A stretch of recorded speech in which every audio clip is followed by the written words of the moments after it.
We're not loitering, we're sitting in our seats. Good afternoon and welcome, everyone. Stragglers, let's get to our seats. I try to keep the kids engaged by appealing to the types of learners they are, which is social learners. They like to talk, they like to compete. You were absolutely right.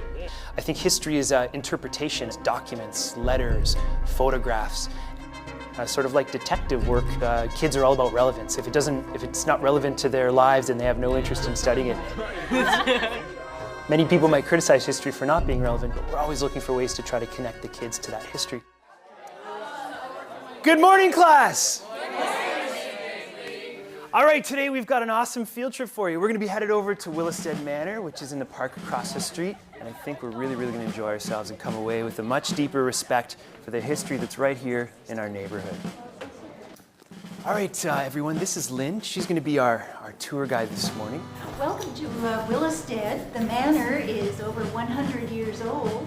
Matt, as a history teacher, is an outstanding teacher. In that he is trying to make history live for his students. And you just see a glow on the students' faces when they're able to relate to a beautiful building such as this, which isn't just a building. It's filled with art and exquisite furnishings and ever so many wonderful stories. Welcome to 1918 Flanders, Belgium. We're here in the trenches of World War I.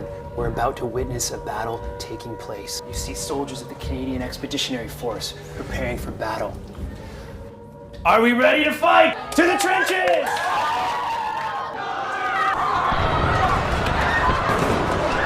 History is imagination. I think that's one of my favorite aspects of history, trying to retell the stories of history. And to me, when I'm reading about history, I just have the most vivid movie reel playing through my head, always trying to imagine, the colors, the smells, the sights, the shapes. Ceasefire! Ceasefire! Ceasefire!